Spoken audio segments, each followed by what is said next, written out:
With that, Brian, Tachia, the Startup Guru. All right, well thank you, Jen, and I get the privilege of speaking instead of hosting and moderating tonight, so I'm grateful for you guys coming out. How many people in this room consider themselves an entrepreneur? Raise your hand. Okay, all right, great, well you're in the right room. So, as Jen said, I've been doing this for 20 years. And one of the things that I've been doing is I'm a student of entrepreneurship. Ever since I was young, I have always been fascinated by business. And 5 years ago, I uncovered personality types. And I'm going to share those in more detail later. And I just wrote them down and stuck them away in one of my business diaries because the way I create, if I don't write it down someplace and get it out, it persists and gets in the way of whatever I'm trying to do at the current time. And so I just stuck it away 5 years ago, and it was resurrected when Jen and I were talking. She had come in to meet with me. We had not met before, and I was trying to describe entrepreneurs and the different types of entrepreneurs, and I wrote this down, and it really resonated with her, and that feedback made me realize that there was probably some value in this, so we're going to share that tonight. So let's first talk about entrepreneurs. So these four entrepreneurs, other than being successful, have nothing in common in the way they create, manage, and lead their businesses. For almost 5,000 years, there's been a definition by different cultures, doctors, philosophers, of four temperaments. Hippocrates talked about the four temperaments in different parts of the body. Plato, Aristotle, Galen, all spoke about four temperaments. And throughout time, different cultures, different civilizations, different philosophers consistently talked about these four different core types. And then in 1921, Carl Jung wrote a book called Personality Types, where he described the four functional types as thinking, feeling, intuition, and sensing. Much of the work in this last century has been based on his work, or last 80 years, or 90 years now. How many people, have taken Myers-Briggs? Okay. So I'm an ENFP. How many people in here are ENFPs? Okay. That doesn't help me as an entrepreneur. I don't know what that means in the way I create my business. I might know how it means to relate with a INTJ. I might know how it relates to how I work. But as an entrepreneur, it means nothing. And over the course of 50 years, all these profiles, hundreds and hundreds of profiles, based on four temperaments, have not helped me understand the challenges that I face, the blind spots that I face as an entrepreneur, and the brilliance that I have in creating. It doesn't help me understand who makes a good partner and why. And it doesn't help me understand the core challenges that I can face in creating my business. And as I've gone into this space, I've taken assessments and look and research, and there's nothing for us. So everyone in this room,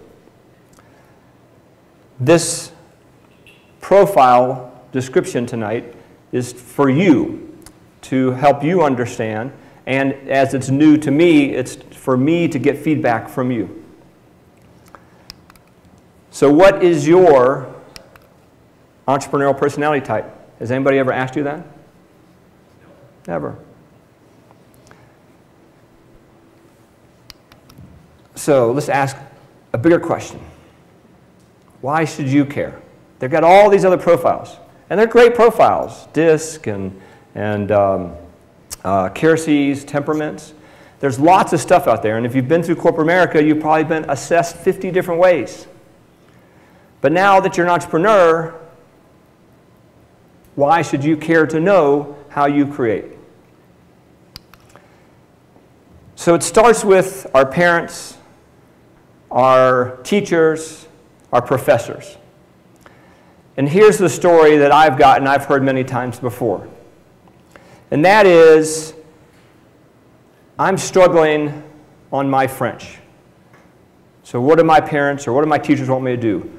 Put more energy, more time to get that C to a B, maybe a B+. But don't worry about the fact that I'm a brilliant mathematician or a physicist or that I love art.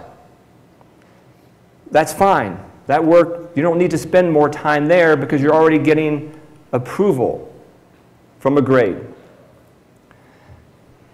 And as entrepreneurs, we carry that same programming. We're taught that we need to focus on the things that we're weakest on or not interested in. I don't enjoy accounting. Okay? Period. So why should I do my own QuickBooks? How helpful is it going to be for me and my value creation story if I'm focusing on things that I don't enjoy and nor that I'm good at? But that's what I've been taught. So guess what? I can set up any of your QuickBooks. I can do all your accountings. I know your debits and your credits. I can balance your books because for the last 20 years, I've been brainwashed into thinking that's how I create business. And it's flat out wrong.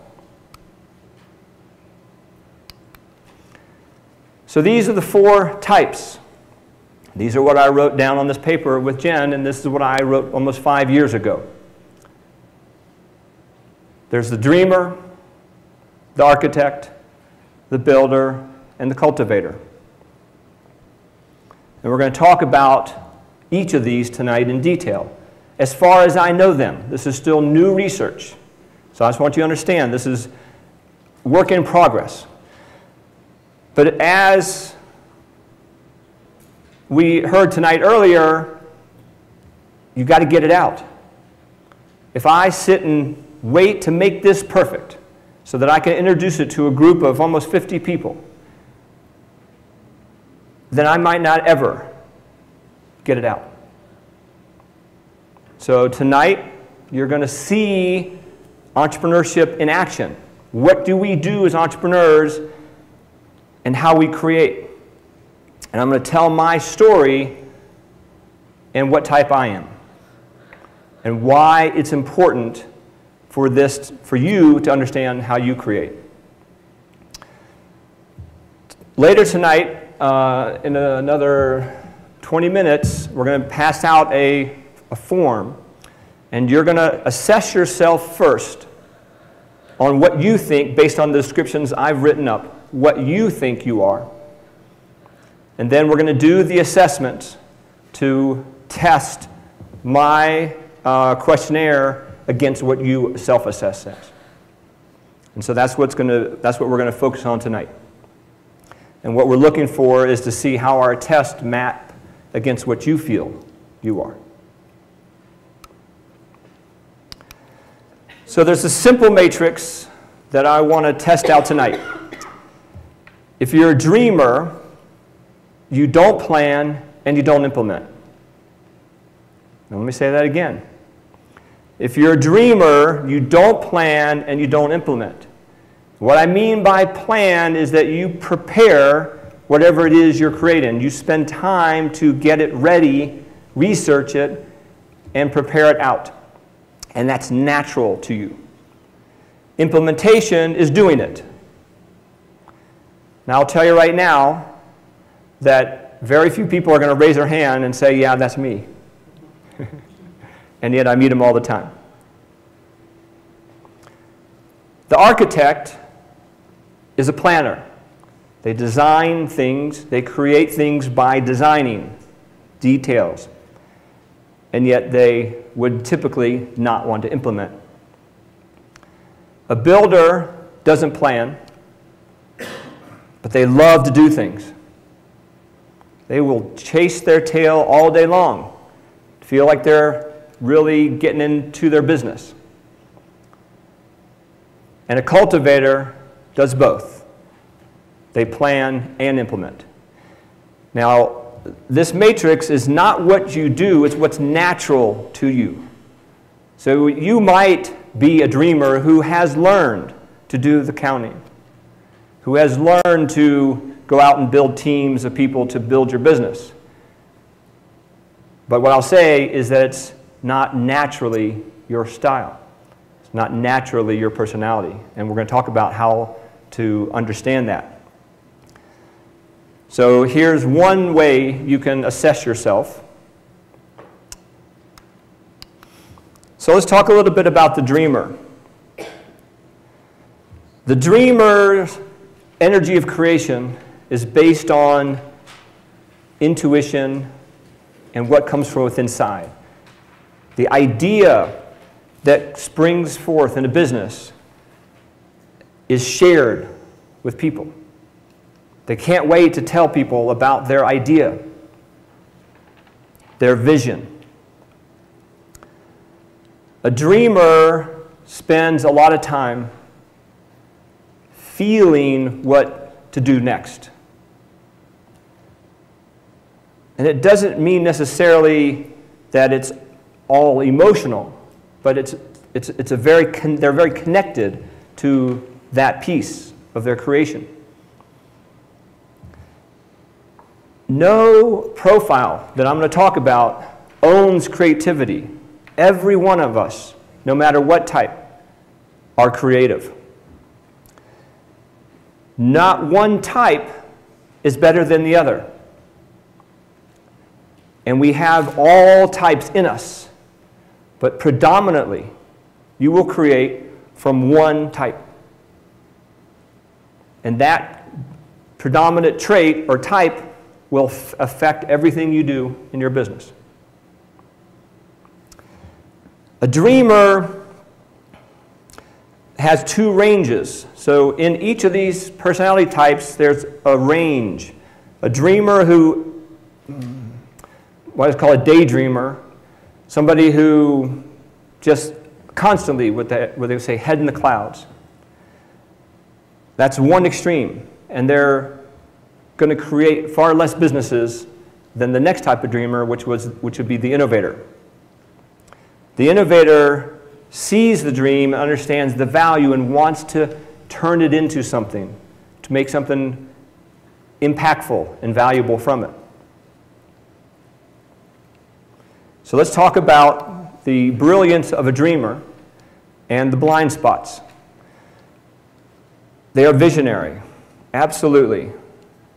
In the first slide I had up, Steve Jobs is representative of the dreamer. He is a visionary. He sees his business, feels his business from inside. They're innovators. They are into personal development. They know what to do and how to prioritize. They don't want to do it, mind you, but they know how to prioritize. They want somebody else to go do it. The blind spots, they can lack focus. They can only dream and take no action. They struggle with the details of what they're creating. The ideas get in the way of each other. And they can make very emotional decisions. If you're a dreamer, never let anybody put you on the spot for a decision. Ever. I don't care what the circumstances are, don't let it happen. Take whatever time you need, make whatever excuse, take the time, get the emotion out of your decision-making process. Say you got to go get approval from whoever. If you have a partner. If your wife's in charge, and say I need to talk to my wife, whatever it is, or my husband. Give it some time. Okay, the architect. The architect's focus is to design. You know the architects because they want to show you what they are creating. They want to show you their business plan. They want to show you their financials. They want to show you their widget. Architects design things to show. It can be physical things or process maps. And they love to tinker. They love to keep working on the design. They plan about how it's going to be put into action. At one extreme, the architect is only interested in the design, only interested in taking that thing and turn it into something else. At the other extreme, they want to actually build it and engage a team. The architect's primary focus is that of thinking. So if you remember the 4 types of Jung, thinking, architects think. And they're world-class thinkers. Their brilliance is planning. They're awesome at designing and laying out things. They will set up and lay out trips.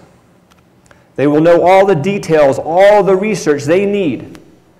And for others of us that aren't architects, it can drive us crazy. There's so much detail, so much to follow. They can see all the different parts and how they fit together. Because if you're truly an architect and you're going to just put together a blueprint, you've got to know everything that goes into that blueprint.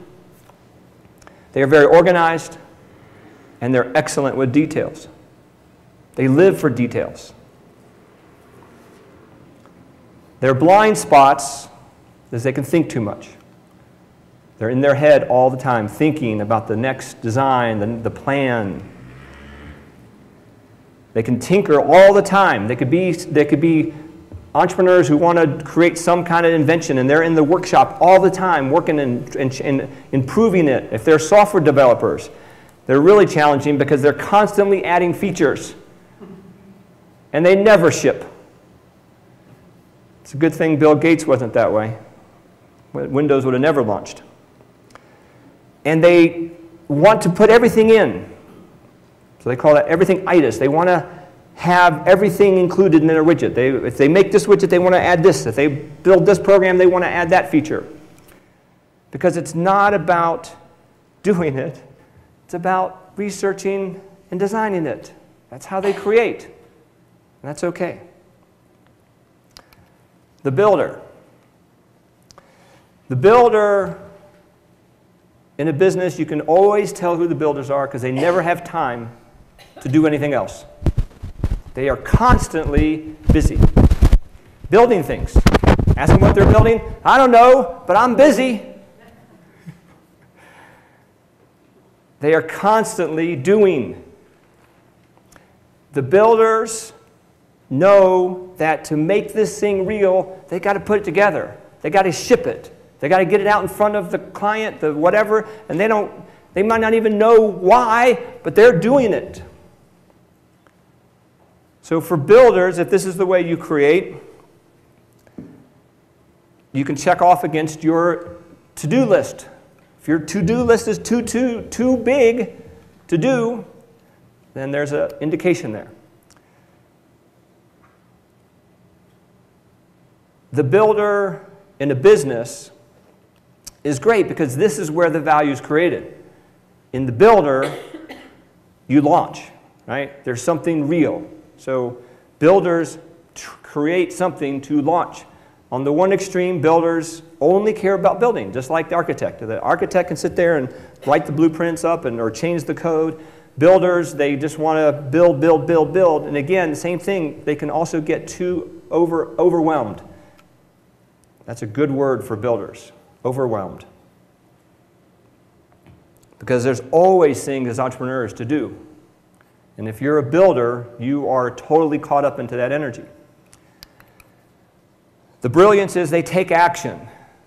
That's awesome, because without these people, there would be no business. There would be no software launch. There would be no book. Whatever it is you're creating, there would be no widget. They make it real. They're tactical masters. They absolutely know how to put things together and take the hill. They're great at managing projects and people. The problem is with that is that they often don't engage people because they like to do it themselves. The blind spots, they overcommit themselves. If you feel overwhelmed, chances are you're a builder. They work without the plan or the direction. They just love doing things, but what they're doing, I don't know. You ask them, what'd you do yesterday? I don't know, I was busy, went to bed at midnight. Well, what did you get done? I don't know, just stuff. Why? Because. Okay? So no plan, often lack direction. They also are challenged by starting new things because sometimes what they started gets boring. And so they want to try something new. So that's, as Jen told me, the shiny object theory. That there's another shiny object over there, so this one isn't going, so I'm going to go do that one. And so builders like to start new things. And the cultivator. Now, you got to love the cultivators. I'm not one. Because they've got it all together in a lot of ways. And they do deserve the credit they're given. Because they do both. They plan and they implement. Cultivators tend to be the leaders of the company. They tend to be not necessarily the CEO always, but cultivators are usually, they rise to the top because they can do these things. They don't need other people to execute. The risk of the cultivator is that it becomes too much about the process or overly too much about the people. They don't balance those things. And in some cases, cultivators lack the vision. They don't know how to marshal those resources. They can get them and get them going, but they don't know where they're going necessarily. And so cultivators are wise to seek counsel if you're a cultivator. The brilliance of a cultivator is they plan and implement. It's an amazing thing to see that happen, especially in the entrepreneurial world. They're both systems and people focused, and they are very strong leaders.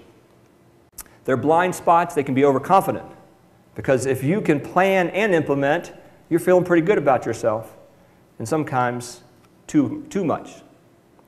They can be overly process-driven, so it's all about getting that goal. It's all about accomplishing that one thing.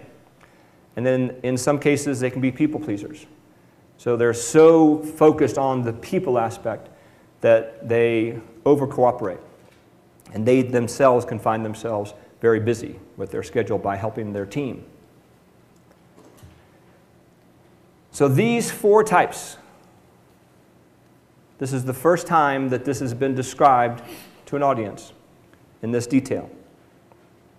And we're going to learn tonight about the accuracy of what we're defining so far.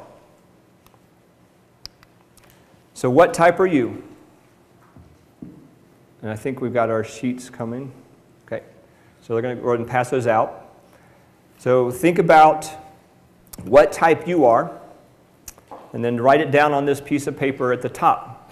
Based on what I've described, what type are you? Let's see how this works out. While you're doing that part, I'm going to take question and answers for about 5 minutes, and then we'll start into the assessment part. So while this is being passed out, what questions do you have about types? Yes, Eli? Is there only one type, or is there a primary and secondary type? The question is there only one type, or is there a primary and secondary? My theory is that you can be purely one type, where your score and the way we score this is so high that you are a pure dreamer. We also believe that you could go to the edges of either a dreamer cultivator or a dreamer architect. But I'll tell you right now, dreamers are not builders. Yes? Have you thought through if Is it context-driven is the question. No. Personality types or temperaments are based on who you are at birth or socialization, whatever your belief is in terms of how we gain our personality. And so, whereas an archetype is something you can put on and be. You can be a hero. Anyone can be a hero. That's one of Jung's archetypes. In this case, you can build the skills of a cultivator if you're a dreamer. Ultimately, their personality type will be that of a dreamer, and your creation and the way you create will be that of a dreamer. You will not be a cultivator. It's so far in our limited research, it doesn't appear that people grow or change, or they just are these ways. So the rise to the occasion. They can, he said, I hate detail, but I can write, I create beautiful spreadsheets out of necessity. So out of context, out of necessity, but it would have been better for me in my business building career not to have done that. Okay. Yes, Tom. Let me just ask you this question, because you just have plan and implement as the two criteria. It seems like there's a missing piece, like the initial spark of inspiration, the kind of the big picture, the ability to come up with this big idea that's going to drive this whole thing forward. Is that an element that should be considered? The question is the big idea, the passion, the energy of the creation of the idea. Is that something that we should measure on? My answer is no, because our belief is that every one of these types has that great idea energy. They're entrepreneurs, which so far in all the assessments of, we have been mapping Myers-Briggs. Every entrepreneur, every person that is considered themselves an entrepreneur has scored in the N, intuition, not sensing, the opposite. And so what we believe is that entrepreneurs, by design, tend to already have that energy in them. And the one person who, only person who assessed as an S, thought they were an entrepreneur, but didn't like it, and I agreed that she was not an entrepreneur and she wants a job. So the only S in the group is not an entrepreneur to do. All right, so first of all, how many dreamers? Let's raise your hand. Okay, who wants to volunteer to be on the panel that's a dreamer? Okay, right here, okay. How many architects? You know what, this is very interesting. We have not tested one architect yet. It's very interesting. I don't know what it means, but no architects. Oh, you're one. Okay, then you're going to be our architect. How many builders? All right. Are you going to stay, or are you going to go? Okay, you want to be up on the panel for the builders. And then how many cultivators? Okay, that's good. That's good. Okay, who wants to be on the cultivator panel? Okay. All right. So that's the panel after the break. We're going to have a little bit shortened break because this took a little bit of time.